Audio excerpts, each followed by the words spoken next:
It was October of 2013 when I decided to take some time off work. I was 33 back then, working as a mechanic at a small auto shop in Belfort, South Dakota. I'd been through a messy breakup earlier that summer, and everything in town just felt stale, like I was stuck on repeat. I needed space, a reset. I didn't tell anyone where I was going. I just packed up my old Dodge Dakota, loaded my gear in the back, and drove west toward the Bighorn Mountains in Wyoming. I'd camped there before a few times with friends, but this trip was solo. I liked the silence, the work of setting up camp, building fires, cooking for myself. There was something about being out there where cell reception dropped to zero that helped me clear my head. I drove into the foothills late in the day, stopping in Grable for fuel and jerky. I had a paper map marked with a spot I'd picked out months earlier, a secluded stretch of forest with a small ravine and stream running through it. Not a real campsite. No saini. Just a patch of public land tucked deep off the forestry roads. I figured I'd have the place to myself for a week. Maybe hike, maybe hunt a little. By the time I reached the tree line, the sun was dropping fast. The road turned to gravel, then dirt, then rutted tire tracks through golden brush. I put the truck in 4WD and crawled slowly until I found the old clearing. It looked like no one had camped there in years. Dead branches scattered everywhere, pine needles thick on the ground, a fire pit sunken into the earth with blackened stones still in place. I shut off the engine. Everything went quiet except the ticking of the cooling engine and a breeze whispering through tall spruce. I set up my tent near a large boulder about 10 feet from the drop-off into the ravine. The stream below it was low, more of a trickle, but it still had that clean, cold smell that reminded me of glacier melt. I gathered dry wood, stacked it into a teepee, and lit my first fire just as twilight settled in. I remember sitting there, my boots off, watching the flames sway in the wind. No cell signal, no headlights in the distance, no sounds but the fire and the forest. I thought I'd sleep well that first night, but I kept waking up. It wasn't noise that woke me. It was more like a feeling, not fear, not at first, just a kind of prickling, like when you know someone's staring at you. I remember looking out through the tent mesh at the moonlight casting shadows on the trees. Everything looked normal. I told myself I was just unsettled being out there alone. My brain playing tricks. It happens. But the next morning, I found something odd. At first, I thought it was my own footprints. Maybe I'd gotten up and walked around in the night. But I checked my boots and they were clean, dry. These prints were damp and sunken in mud by the stream. Bare feet, long toes, too long, way too narrow. I told myself it could have been a bear or a big cat, though deep down I knew better. I grew up out here. I know the tracks of every animal in this part of the country. These weren't like any I'd ever seen. I didn't leave. I should have, but I didn't. I told myself if someone was out here, maybe a hunter or a drifter, I'd hear them. I'd see them. It's not easy to move through this terrain without snapping branches or crunching undergrowth. That second day, I went for a hike along the stream, heading west into a narrow gorge with high granite walls. It was beautiful but steep and isolated. No sign of animals, no birds even, just wind and water. That emptiness should have been calming. It wasn't. That night, I made a bigger fire. I stacked more wood, kept it going late. I kept my boots inside the tent. I laid my hunting knife next to my sleeping bag. Sometime around 3 a.m., I heard movement, not just branches swaying. Something stepped near my tent. It wasn't a deer.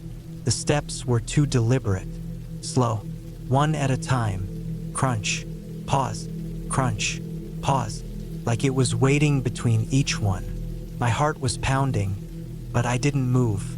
I listened, every muscle frozen. Then I heard breathing, shallow, ragged, not like a wild animal, not like a man either, just outside the tent wall. I waited, held my breath. After a minute, I heard it move again. This time, away from the tent, toward the ravine. Then silence. At dawn, I got out and looked around. No prints this time.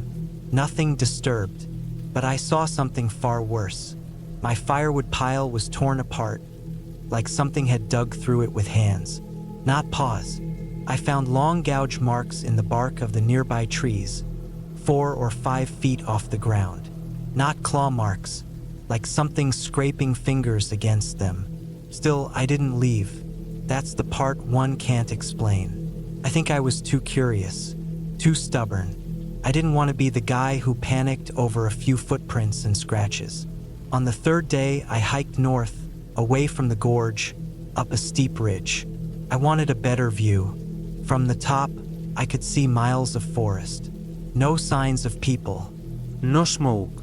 No camps. I sat up there for a while, eating jerky and watching birds circle in the wind. But when I came back, I found something that turned my stomach. My tent flap was open, not unzipped, just hanging like someone had pulled the zipper down and left it. Nothing stolen, nothing moved, but I know I zipped it shut. I always zip it shut. I searched the ground again, still no prints, but now I felt watched. The whole time I built my fire, I felt eyes on me. That night, I didn't sleep at all. I kept the fire burning until the sun came up. I made coffee at dawn, trying to calm my nerves. I told myself I'd pack up after breakfast. But then I heard something, movement down in the ravine. Not footsteps, scratching, like nails on stone. I stood at the edge and looked down. I saw nothing, but I heard something breathing. And then, just before I turned away, I saw it. Something stood half in shadow behind a boulder. Thin, pale, hairless, like a person but wrong. Too tall, shoulders slouched forward. Elbows bent backward. It moved and I saw its face. Or rather, I didn't. It had no expression. Just skin stretched too tight. No eyes that I could see. Just 2 deep holes where the eyes should be.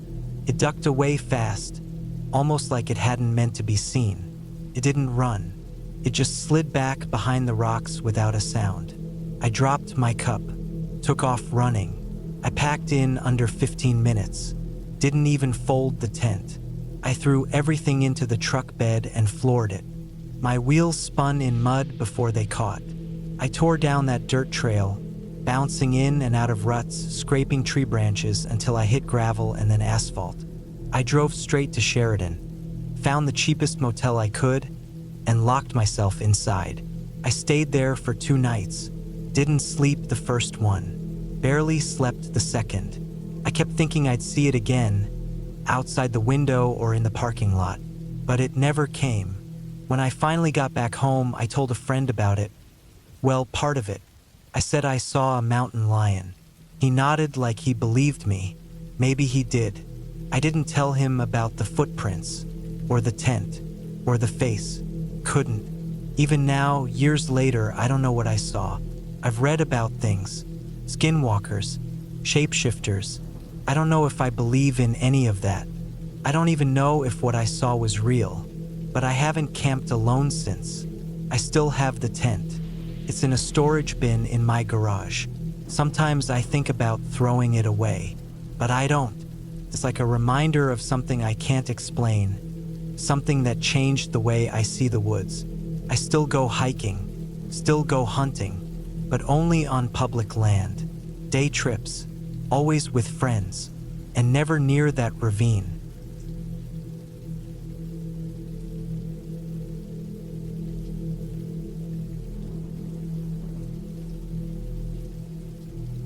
My name is Will Carter. This happened in the summer of 2014 when I was 33 years old. I'd been living in northern Georgia for most of my life, working odd jobs and doing seasonal outdoor work, trail maintenance, brush clearing, forest restoration projects. I'd also gotten into the habit of taking solo camping trips whenever I had a few days free. I liked quiet places. I liked being far from people. I didn't realize how badly that could turn against me until the night I camped in a forgotten graveyard off a dirt road near the base of Pine Hollow Ridge. I'd found the place by accident. I was driving a rough back road trying to find a creek that cut through a valley I'd never explored before. I had no real destination, just a printed map and the kind of rough directions old locals scribble down at gas stations. After an hour of dead ends and overgrown paths, I came around a sharp bend and saw a rusted metal gate tucked in behind a row of crooked pine trees. It looked like it hadn't been touched in years. The gate was chained but not locked. There was no sign, no marker, no clear path leading in. It took me a while to realize it was a graveyard. The headstones were buried deep in weeds and fallen branches, most of them leaning or broken. Many so worn down I couldn't even read the names. The whole area was maybe half the size of a football field, completely fenced in with sagging metal posts and sagging mesh. In the middle of it all stood a thick-limbed oak tree with rotted rope nailed to its lower branches. Someone had once tried to hang a tire swing there, probably decades ago. I should have walked away right then, but I'd been driving most of the day, and I hadn't seen another person or car for at least 3 hours. The sun was dropping fast, and the idea of setting up camp somewhere private, somewhere no one would bother me, seemed like the perfect end to the day. I walked the area for about 10 minutes, checked the ground for holes or animal dens, and then set up my small one-person tent close to the fence under the tree line, not far from the gate. There were no fresh graves, no signs of anyone visiting. Whoever had been buried here had been forgotten a long time ago. The ground was uneven, sunken in spots, but dry. I set up my stove, cooked some canned chili, and ate while watching the sky turn orange through the tree canopy. It was quiet except for the wind. The first thing that felt off was how quickly the temperature dropped. It wasn't cold, maybe 65 degrees, but it fell fast once the sun went down. I'd camped plenty of times in the mountains and knew how fast it could change, but this felt different. It was the kind of sudden drop you feel when walking into a shaded ravine after being in the sun all day. It wasn't dangerous, but it was sharp, like walking into a cooler. I zipped up my jacket, cleaned up my meal, and climbed into my tent. I fell asleep sometime around 10. What woke me wasn't a noise. It was the silence. I know that sounds stupid, but anyone who's camped deep in the woods knows that true silence doesn't exist. There's always something: crickets, frogs, wind moving leaves, branches creaking, something. But this was like someone had flipped a switch. No sound at all. No wind. Nothing. I opened my eyes. It was dark. Pitch black. My tent has mesh windows, and on a normal night, even a little moonlight helps shape the outside world. This time there was nothing. Just the feel of the nylon walls around me and my own breathing. I unzipped the door quietly, more out of habit than fear, and leaned out to look around. Still no sound. Still nothing but dark.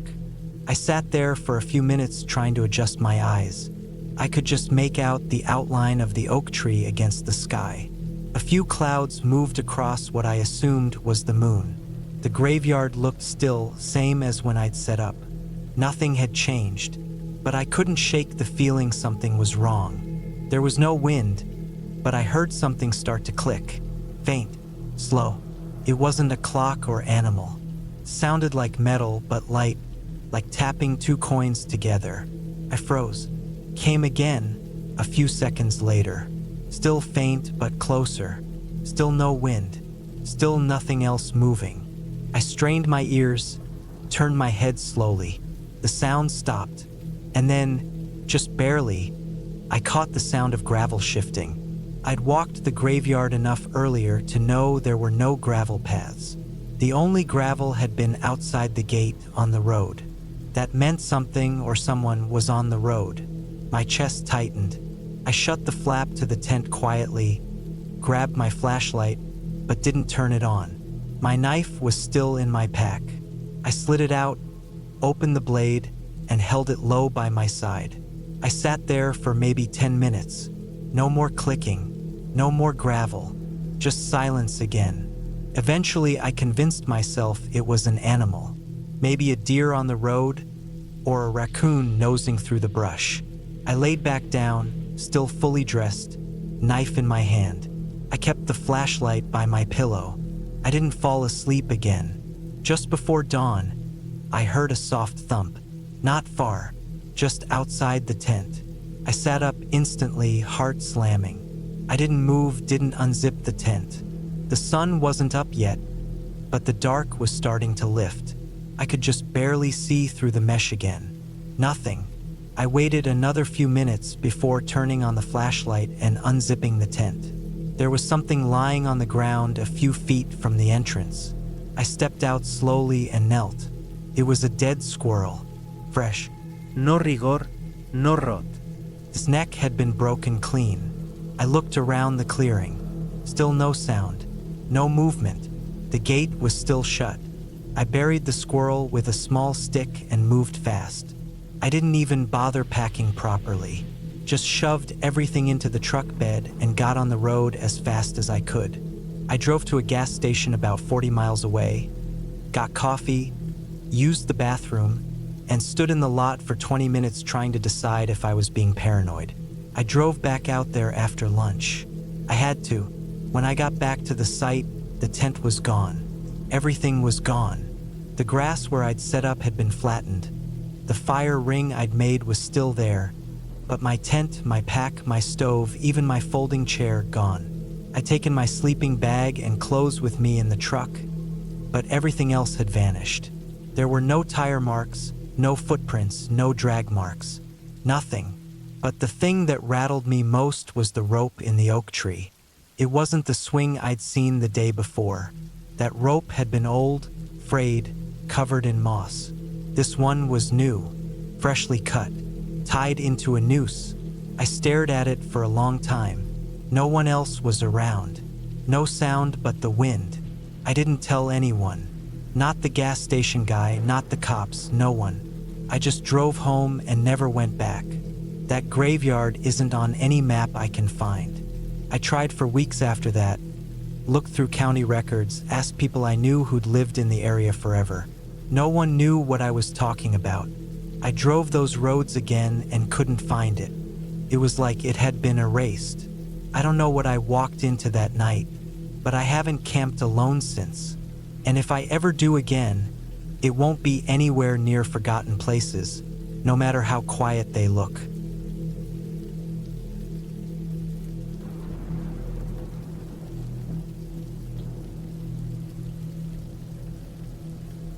I don't usually take solo trips, not the kind that put me far from a main road anyway. But in the fall of 2017, I needed a reset. I had gone through a breakup that left me numb, not angry or sad, just quiet.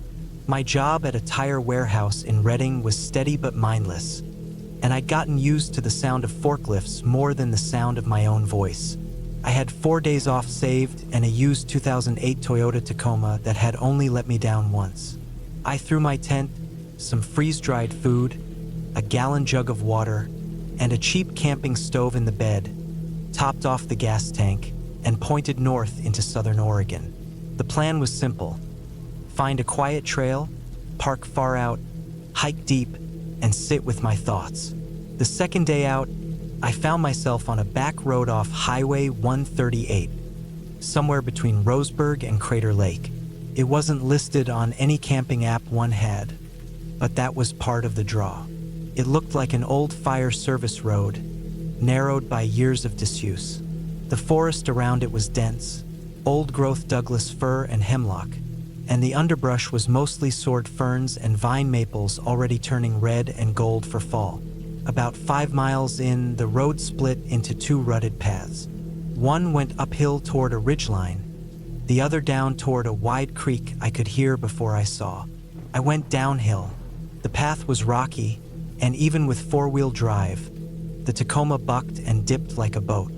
I finally found a clearing just off the creek where someone had clearly camped before. There was a circle of blackened rocks for a fire ring, and even a rotting picnic bench someone must have dragged up years ago. I parked beside it and got out. No sounds except the slow hush of water and wind in the trees.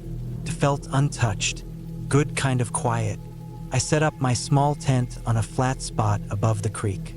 No cell service, which was expected. I ate a packet of instant rice and chicken on the tailgate and drank warm water straight from the jug. When the sun went down, I sat with my back against the picnic bench and stared into the fire until it burned low. The dark out there wasn't like city dark or even backyard dark. It was thick total. I woke up around 3 a.m. that first night, needing to piss. The air outside was cold and sharp. As I stepped away from the tent, I noticed something strange. My fire pit, which I'd let die out completely, had a small curl of smoke rising from it. I crouched beside it and touched the rocks. Cold. Maybe a leftover ember reignited from a breeze, I thought. I stirred the ashes just to be sure, then went back inside. I told myself not to be paranoid. The next day, I hiked upstream with my day pack, trying to trace the source. It wasn't a big creek, but it had carved a narrow gorge through moss-covered rocks. I climbed over fallen logs and knelt to study animal tracks near the bank. Deer mostly, some raccoon. I saw no sign of people. After maybe an hour of steady walking, I noticed the trees started thinning, and the sound of running water was joined by something else. A metallic clink, like a hammer hitting steel in the distance. I stopped, turned off my headlamp, and listened. It stopped too. I waited. Nothing.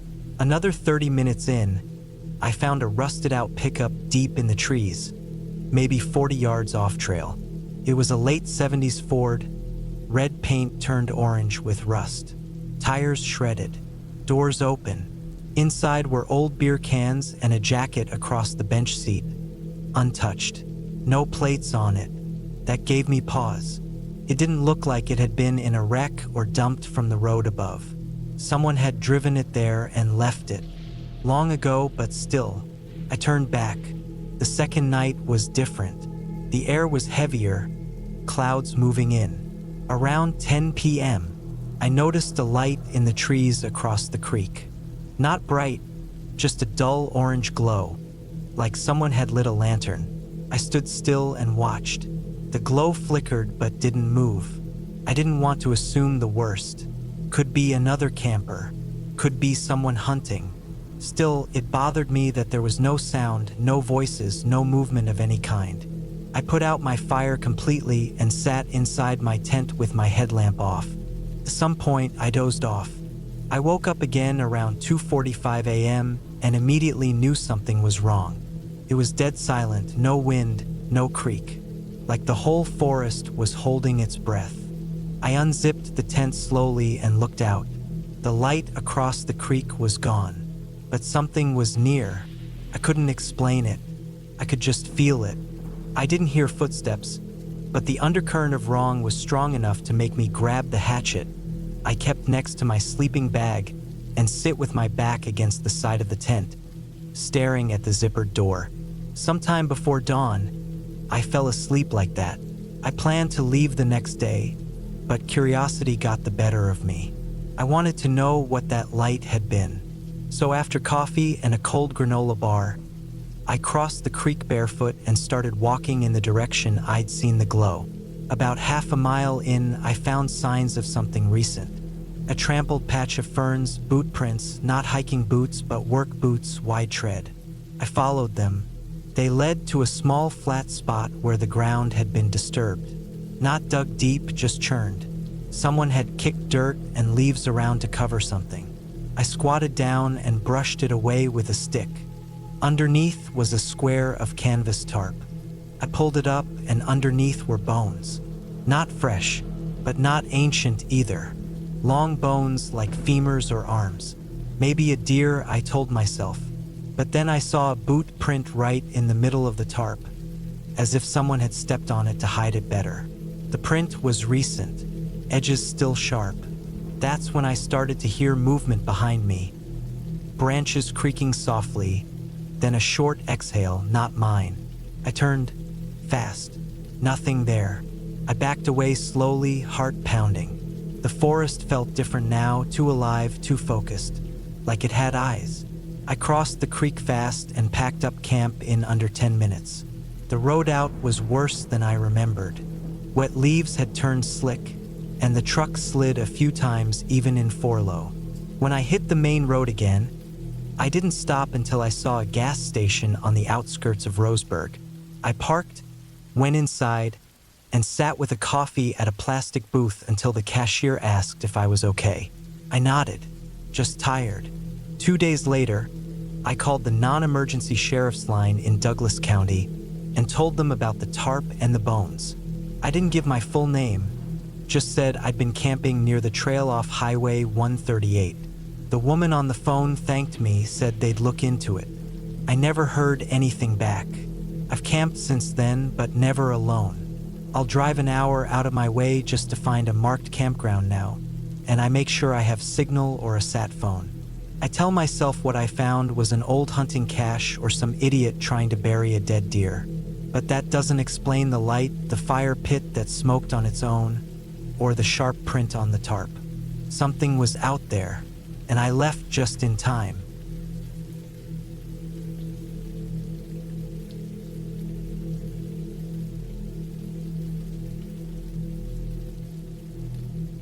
It was late September of 2019 when I finally decided to return to the woods. My husband Matthew had passed away the winter before. It had been 9 months. 9 long, cold months where the house felt too empty, too wide, even though it was small. I didn't go back to work. I barely left the house. But grief changes form with time. It doesn't go away, but it shifts like fog lifting just enough to let a little light through. One evening, while sorting old camping gear in the garage, I found our map of Quiet Pines, the forested area we used to go to every fall. The last time we went, it was 2017. The campground was basic, just a long dirt access road, a few fire pits, and an old water pump. No ranger station, no paved trails, no cell service. It had always been a place we could go and get away from everything. No one else seemed to know about it. No crowds, no noise. Just pine trees and wind. I packed up the old gear by myself. The same tent we used, though I checked the seams and zippers twice. I brought the same blue sleeping bag, the old kettle for boiling water, the battered backpack we always shared. The boots were still dirty from our last hike together. I kept them that way. I left early on a Friday morning. The drive from the house in Columbia Falls to the edge of Quiet Pines took 3.5 hours. I stopped once for gas, filled a thermos with coffee, and took the rest of the ride in silence. No music, just the sound of tires on gravel once I turned off the main road. There was no sign for Quiet Pines. You had to look for the turnoff. A dented mailbox half buried in grass and dirt, then a narrow path that disappeared into the trees. I parked near the same clearing Matthew and I always used, about a quarter-mile walk from the access road. I left the car in gear with the wheels turned slightly uphill and shouldered my pack. The air smelled like pine and dry leaves.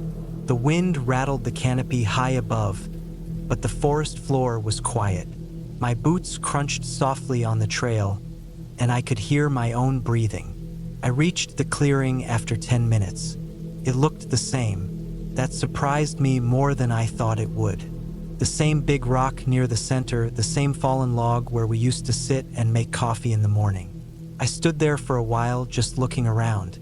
No one else was out here. I hadn't seen any cars or hikers on the way in. I set up the tent close to the tree line. It was just big enough for 2, but this time it was only for me. I staked it down tightly and unrolled the sleeping bag inside. The air was cold already, and the sun was starting to dip low, casting orange light through the trees. I made a small fire using the twigs and logs left behind in the pit. They were dry. Someone must have used the spot earlier that summer. Dinner was just instant noodles and a handful of trail mix. I sat on the log with my knees tucked in, watching the flames. The woods got quiet fast. That kind of silence where every little rustle sounds big. I didn't hear any owls. just wind in the branches and the snap of firewood. I went to bed early. It was pitch black inside the tent, even with my flashlight on low.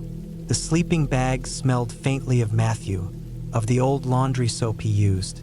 I wrapped the zipper up to my chin and closed my eyes, trying not to think about how empty it felt. Sometime around 2 a.m., I woke up. No sound woke me. It was just that sharp, uneasy kind of waking where your mind jolts into alertness for no reason. My heart was beating fast. The wind had stopped. No rustling, no creaking. Just silence. I stayed still, listening. Then I heard it. A single, slow footstep just outside the tent. It wasn't an animal. It wasn't a branch falling. It was deliberate, heavy. The sound of a soul pressing into the cold ground. I froze. My fingers clutched the edge of the sleeping bag. I waited. Nothing. For what felt like minutes, the forest stayed quiet. Then another step. Closer. I reached slowly for the flashlight and clicked it on. The inside of the tent glowed soft yellow. I didn't unzip the flap. I didn't move. Just kept listening. My breathing sounded too loud. Then silence again. Total. A deeper silence than before, like the whole forest was holding its breath. I didn't sleep for the rest of the night. By morning, nothing seemed out of place. I stepped out of the tent and looked around. No footprints. No broken twigs. I told myself it was probably a deer, or maybe the wind had shifted something nearby. I forced myself to believe it. I boiled water for coffee and sat on the log, watching the sunlight filter through the trees. My hands shook slightly as I held the cup. The second day was uneventful. I went for a short hike around the clearing, following the trail Matthew and I always used. There were no signs of anyone else. No trash, no gear, no fresh boot prints. I tried to enjoy the stillness. I sat by a stream for a while and watched a squirrel pick through leaves. By late afternoon, I felt a little better, more settled. I had convinced myself I was just spooked by the silence. But when I returned to camp, something was wrong. My sleeping bag had been unzipped. I hadn't left it that way. I was sure of it. I always zipped it fully before leaving to keep out bugs. I checked again. The zipper was halfway down. The bag was still in place, but the flap had been pulled back slightly, like someone had looked inside. I stood there for a long time, staring at it. My first thought was a person. But how would they find me? And why not take anything? My gear was untouched. My backpack, my phone, even my keys, they were all where I left them. I didn't sleep that night either. I kept the flashlight in my hand, laying stiff in the bag with the zipper pulled up tight. I listened for every sound, but heard nothing. No steps, no breathing, no wind. In the morning, I found something new. Near the edge of the clearing, about 20 feet from the tent, there was a rock sitting on top of a tree stump. A perfectly round, gray stone I hadn't seen before. Too clean to have just rolled there. It was placed. Deliberately, I picked it up. Cold. Smooth. Not from around this part of the forest. Something in me shifted. I packed everything in a hurry. I didn't even eat breakfast. I threw the tent poles in loosely and jammed my sleeping bag into the pack. The fire pit was cold. I hadn't used it since the first night. I doused it with the last of my water anyway. I started back toward the car. Halfway there, I smelled something strange, like rot. Not strong, but just enough to catch. I stopped, looked around. The trees were dense. The light was dim, even in the morning. I listened again. Still nothing. When I reached the car, I noticed something that made my blood run cold. There was a handprint on the rear window, smudged, wide, with streaks down the glass like fingers had dragged. It wasn't mine. I hadn't touched the back window. I'd loaded the gear through the trunk. The print was large, the fingers long. I stood still for a full minute, staring at it. Then I opened the door and got in, locked everything, started the engine. I drove fast, bouncing over the rough road until I hit pavement. I didn't stop until I reached a gas station an hour away. I sat in the lot for a while, trying to slow my breathing. I didn't call the police. What would I say? No one had attacked me. Nothing was stolen. But I knew what I felt out there. I knew what I saw. I never went back to Quiet Pines. That winter, I sold the tent, the stove, the sleeping bags. I kept the boots. I still wear them sometimes when I walk the trails near my house. Local ones, day hikes, places with people nearby. It's been a few years now. Every once in a while, I think about that second night, about the zipper pulled halfway, the handprint, the smooth stone. It wasn't an animal. It wasn't weather. Someone was out there, watching. I used to believe we were alone in places like that nature was quiet and safe if you respected it. But I don't think that anymore. I don't camp overnight now. I still go on hikes, but I'm always back before dark. I carry a whistle and a knife. I let people know where I'm going. I pay attention to every sound, every print, every change in the air. Losing Matthew was the worst thing that ever happened to me. But that trip showed me something else. Something that lives in the woods that we don't talk about because it doesn't wear a name. It's not a ghost or a monster. It's just a person, maybe several. People who wait, people who watch. And they don't need a reason. They just do.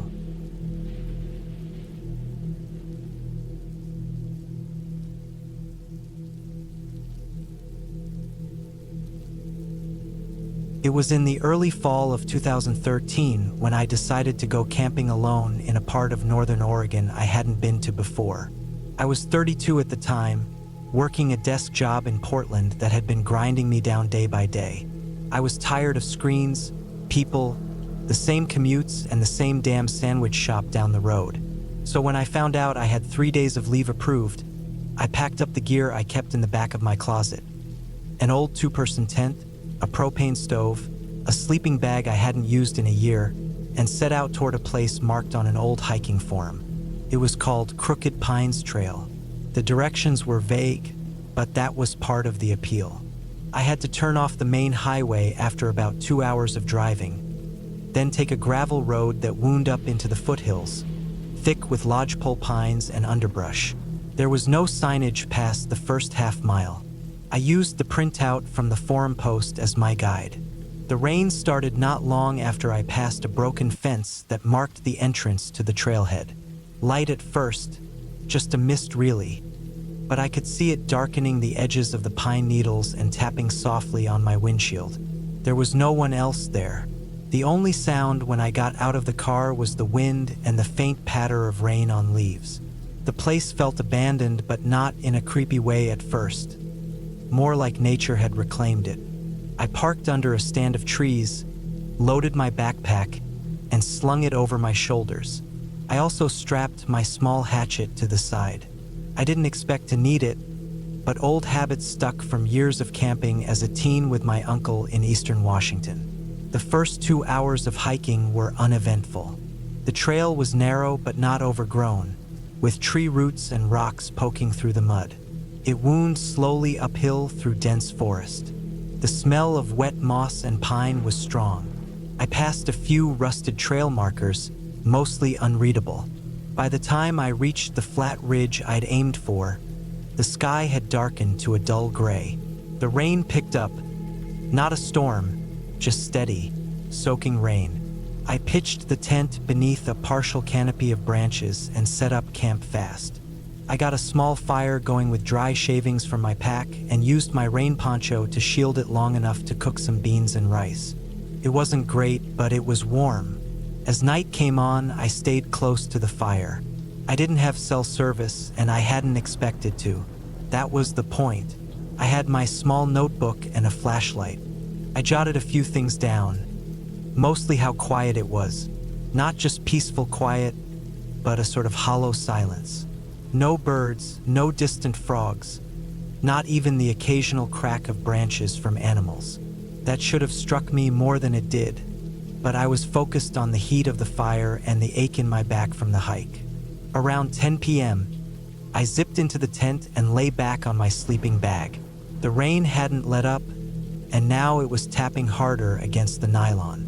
I listened to it for a while, letting my mind drift until I slipped into a shallow sleep. It didn't last long. Somewhere in the early morning hours, maybe around 2 or 3, I woke up sharply. No noise. Just a feeling, that kind of sudden wakefulness that feels like someone nudged you. I didn't move at first, just listened. The rain had eased slightly, though still coming down. But I realized what was strange.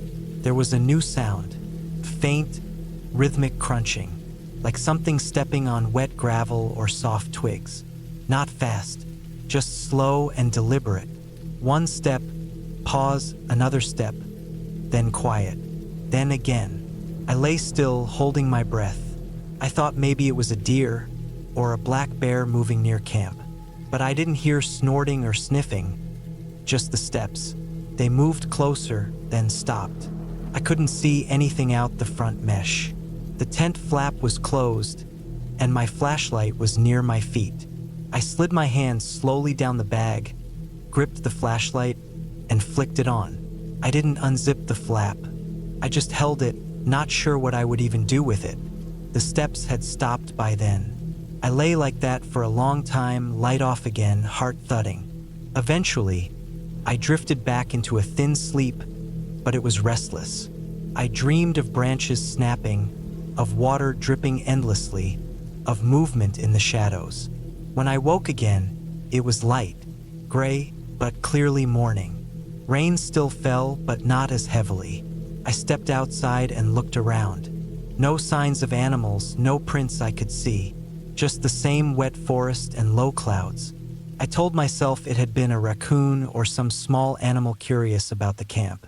I shook off the nerves, packed up my cooking gear, and hiked farther along the trail, planning to do a loop that would bring me back down to the car by the next evening. About 4 miles in, I reached an old clearing, grass-choked and ringed with fallen logs.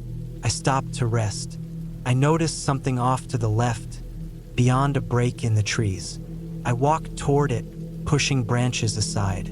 There, nestled between mossy stones and leaning trees, was the crumbled shell of a cabin. More like a shack really, weathered boards, half the roof caved in, and a rotting front door hanging by one hinge. It didn't look like it had been lived in for decades. Still, curiosity got the better of me. I stepped inside. The floor was soft with rot. The air smelled like mildew and something else, old animal droppings maybe.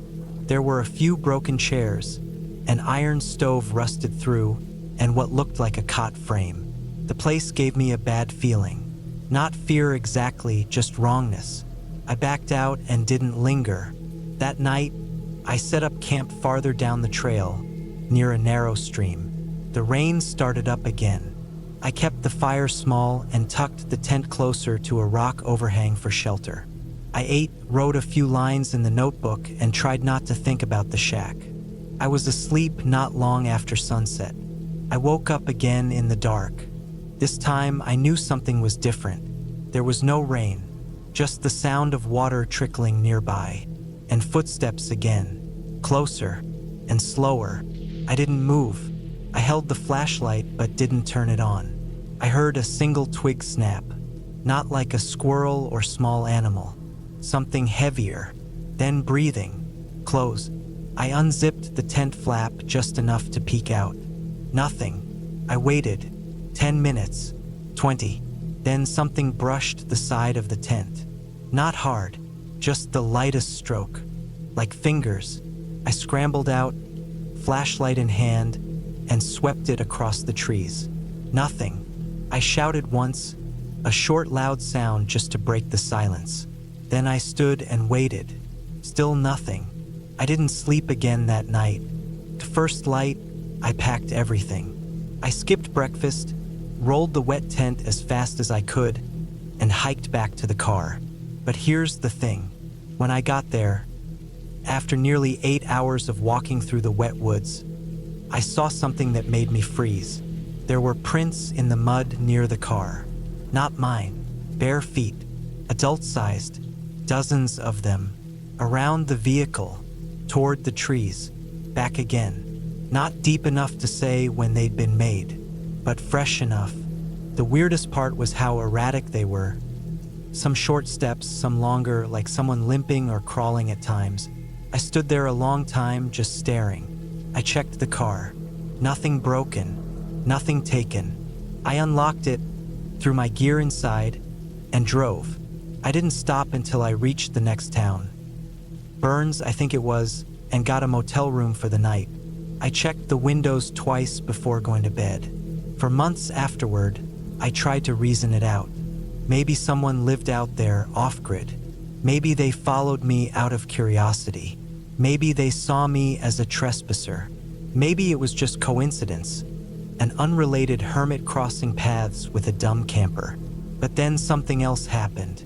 3 weeks later, a news article showed up online. A hiker went missing not far from Crooked Pines. Guy in his 40s, solo backpacker. They found his car, packed the same way I'd packed mine.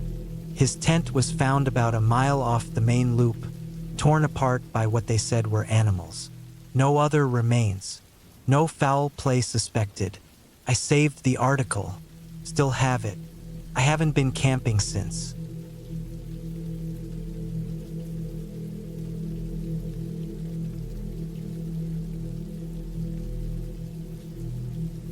It was late September 2016 when I decided to take a solo camping trip in the south of France. I was 34 at the time, and after a stressful few months working in logistics back home in Leeds, I needed something different.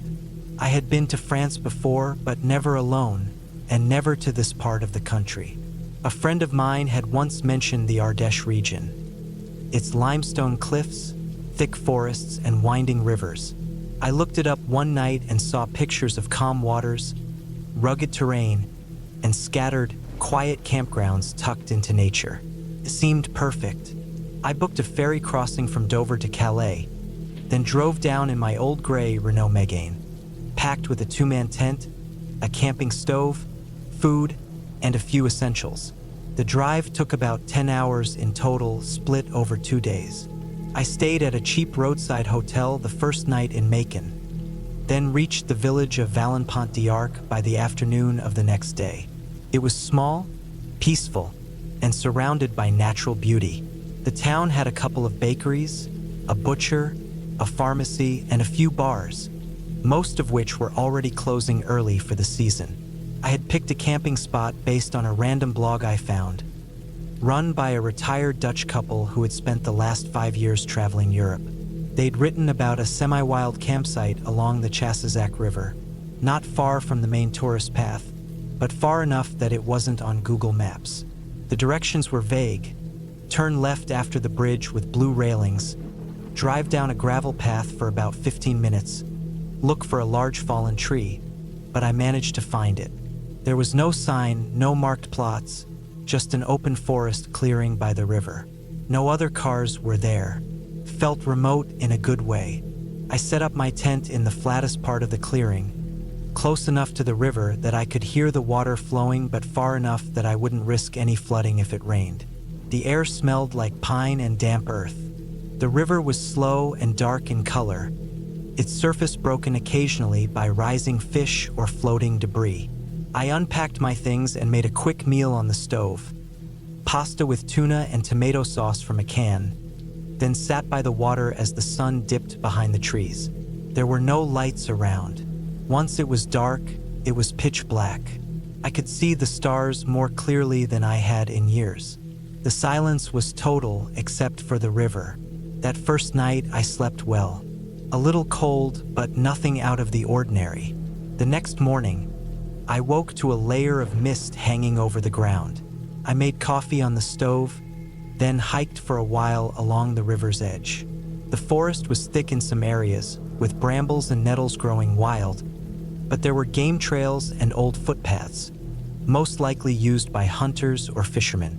I didn't see a single person the entire day.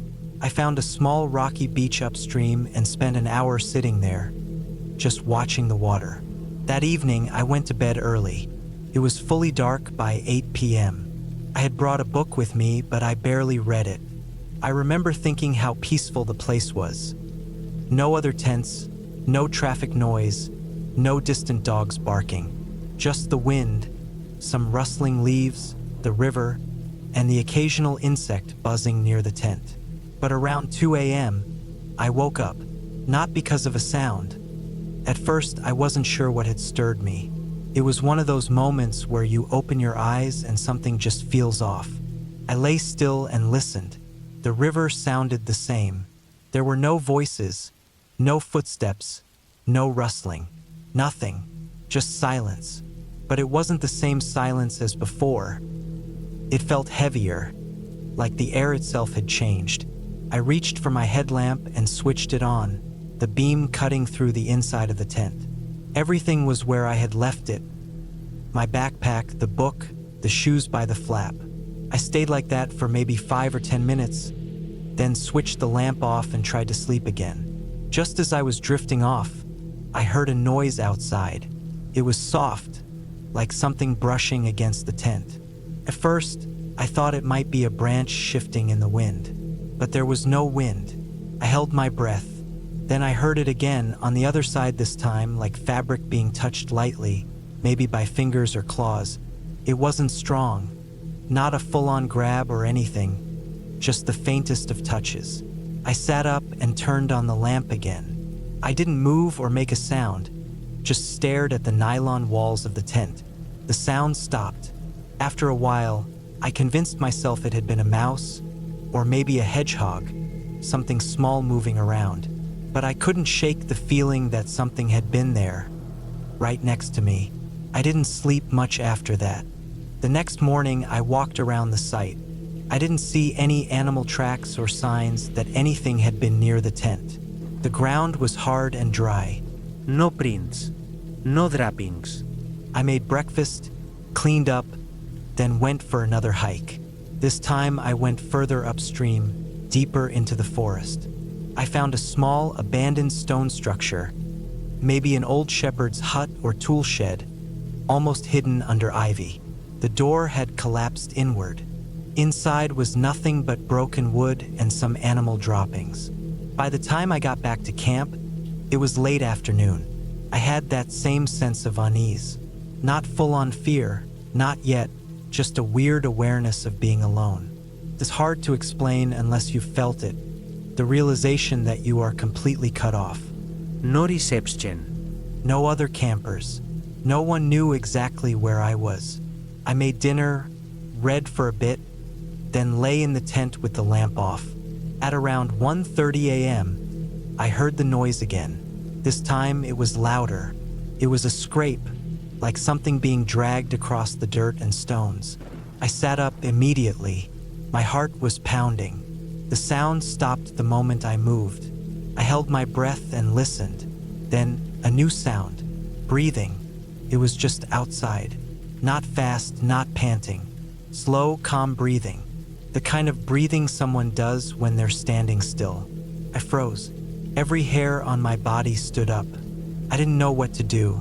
I was unarmed, unless you counted a folding knife buried in my bag. My mind raced. Was it an animal?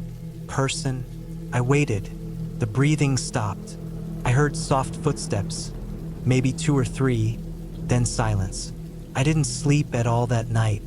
When the sun finally came up, I got out of the tent and looked around. Again, nothing. No tracks, no items moved, no signs anyone had been there. But I couldn't deny what I'd heard. I wasn't imagining things. I wasn't sleep deprived. I decided I would leave that day. I packed slowly, checking everything twice. Then I noticed something I hadn't seen before. Just at the edge of the clearing, where the trees began again, there was a small circle of stones on the ground. I hadn't made it. I was certain it hadn't been there before. It wasn't big, maybe 2 feet across, but the stones were carefully arranged, evenly spaced. In the center was a single pine cone, upright. It looked deliberate. I didn't touch it. I didn't go near it. I finished packing, loaded the car, and started the engine. The gravel path back to the main road felt longer than it had coming in. Every turn made me nervous. I kept checking the rearview mirror. I finally reached the bridge and the paved road beyond it. I didn't stop until I was back in Valenpont d'Arc. I checked into a small guest house that night. The owner barely spoke English, and I was too shaken to try my bad French. I slept with the shutters closed and a chair pushed under the doorknob. The next morning, I went to the tourist office and asked if that area by the Chassazac was a known campground. The woman there looked confused. I showed her the rough spot on a printed map. She shook her head. "Pas camping la," she said. "No camping there." I asked if there were any houses nearby, maybe hunting cabins or small farms. She said, "Non. Forêt. Just forest." I thanked her and left. I spent the rest of the week in more normal places. Actual campgrounds with other people around. Noise, cars, families. I didn't go back to that river. When I got home, I told a few people about it, but not the full story. Most people thought it was an animal. A badger, maybe, or a fox.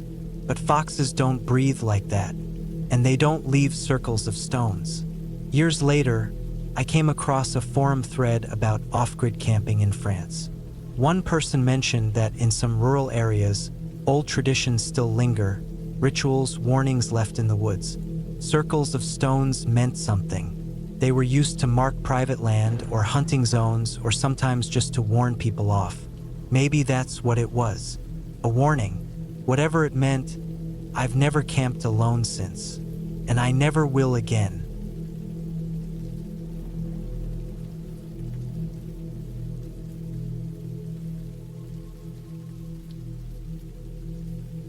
I was 31 when it happened. It was October 2013, just outside a small town in southern Montana called Hardin. I'd been working construction jobs since I dropped out of college. Never really settled anywhere, just saved up when I could and kept moving. That year, work had dried up early, so I figured I'd take some time to drive through the West before heading back toward Idaho where my sister lived. I had this old green Tacoma, a single cab, bit of rust on the rear fenders, and a topper I'd bolted on myself. Nothing fancy, but enough to keep the rain off me. I had an old sleeping bag and a foam mattress in the back, along with a couple storage bins with gear. Tent, stove, a couple cans of beans, flashlight, extra water, bear spray. I didn't like to camp at organized spots. I preferred the quiet. Usually found some dirt road, drove down a ways, parked off into a clearing or near a creek. That day, I'd driven for hours through open country. I wasn't using my phone much, no service for long stretches, and I liked just following my gut. Somewhere past Crow Agency, I saw a gravel road split off toward the east. No signs or anything, just a narrow track with potholes and weeds poking through.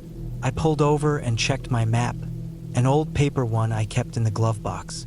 Looked like the road curved back into some hills about 10 miles in. There was a mark for an abandoned quarry, circled faintly in red. That's all I needed to see. It was late afternoon by the time I got up there. The road ended in a wide open pit, maybe a quarter-mile across. Looked like they used to cut sandstone out of it. Gray, flat walls, piles of broken rock at the edges, and a sharp drop where heavy machines had cut a bowl into the earth. Trees had started growing in the cracks, and some brush filled in the low spots.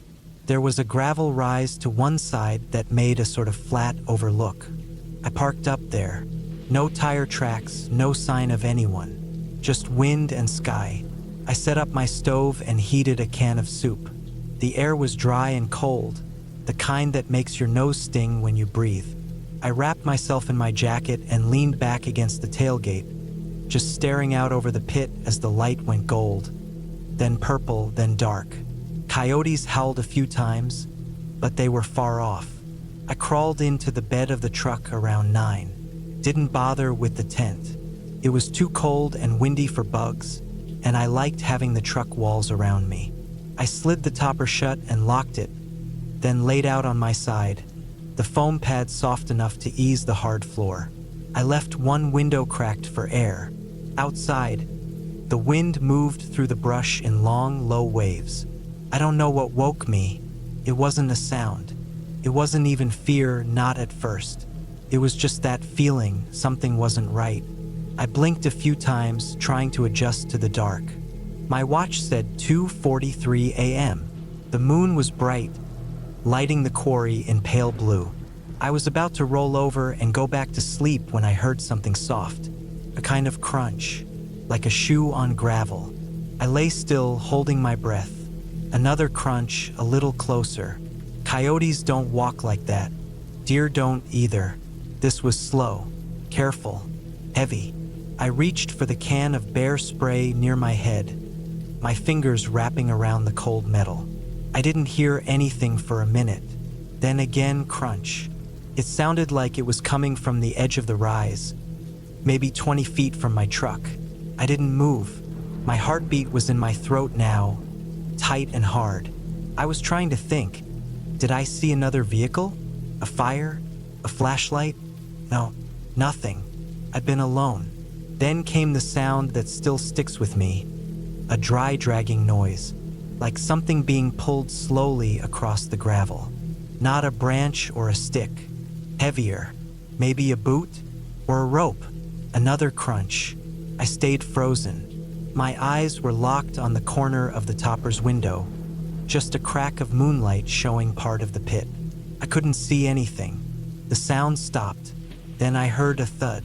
It was quiet, not loud, but close, like someone had dropped something soft but heavy, like a bag of sand or a dead animal.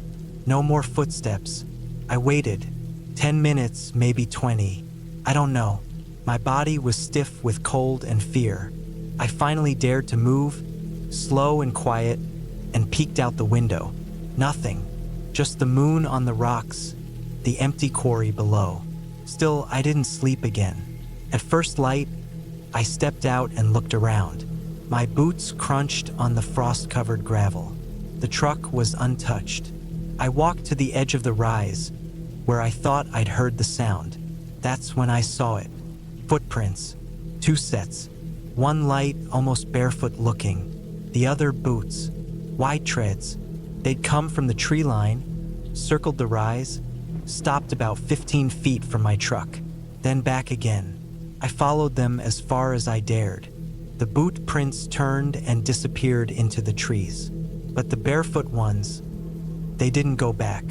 I scanned the area for signs of an animal, a person, anything. Nothing. Just more gravel, low brush, and frost. But then I saw the drag marks. A set of scuffed lines in the gravel, winding down the slope into the pit. I didn't follow them. I just stood there, staring. I packed up as fast as I could. Drove out without breakfast. Didn't stop until I hit the interstate. A week later, after I'd made it back to Idaho, I looked up that quarry. It hadn't been used since the 80s. No public access. I found one article, some kid had gone missing near there in 2004. Never found. Another guy went hiking in that area in 2009. His body turned up 30 miles away, barefoot and half-clothed, cause of death unknown. Local sheriff said maybe hypothermia. I didn't report anything. What could I say? I didn't see a face, didn't get a plate number, just noises, prints, and that dragging sound in the dark. But something happened up there.